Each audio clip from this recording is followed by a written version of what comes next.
আমির সংগ্রামী আমির ডক্টর শফিকুর রহমান সহ অন্যান্য জাতীয় নেতৃবৃন্দ, সম্মানিত সাংবাদিক বন্ধুগণ, উপস্থিত আজকের এই লাখো লাখো জনতা, আসসালামু আলাইকুম ওয়া রাহমাতুল্লাহি ওয়া বারাকাতুহু। দীর্ঘদিন পরে, দীর্ঘ কয়েক যুগ পরে মহান আল্লাহ সুবহানাহু ওয়া তাআলা আমাদেরকে এই খোলা ময়দানে ফ্যাসিবাদ মুক্ত এই পরিবেশে আজকে যে ঐতিহাসিক মিলন মেলার সুযোগ করে দিয়েছেন, এজন্য মহান মুনিবের দরবারে লাখো কোটি শুকরিয়া আদায় করছি। রব্বানা লাকাল হামদ হামদান কাসীরান তাইয়িবান মুবারাকান ফীহ।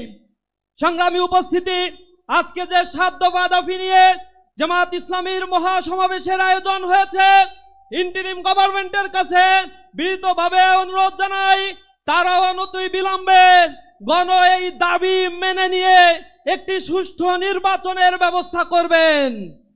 জুলাই এই আন্দোলন যাদের পাটাতনের উপরে দাঁড়িয়ে এই নব বাংলাদেশ বিনির্মাণের স্বপ্ন আমরা দেখছি, এই বাংলাদেশের সেই জুলাই যোদ্ধা শহীদ পরিবারগুলোর পুনর্বাসন, আহত পঙ্গুত্ব বরণকারী ভাইদের পুনর্বাসন করতে হবে।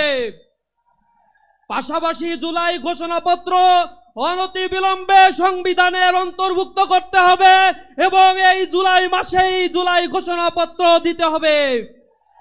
সংগ্রামী উপস্থিতি, এই আন্দোলনের সূতিকাগার সূত্র যেখান থেকে হয়েছিল এই ক্যাম্পাসগুলোতে আমরা দেখেছি, ক্যাম্পাসে বিগত ফ্যাসিবাদের আমলে শিক্ষা ব্যবস্থাকে ধ্বংস করে দেওয়া হয়েছে। শিক্ষা সংস্কার কমিশন গঠনের জন্য আমি উদাত্ত আহ্বান জানাচ্ছি।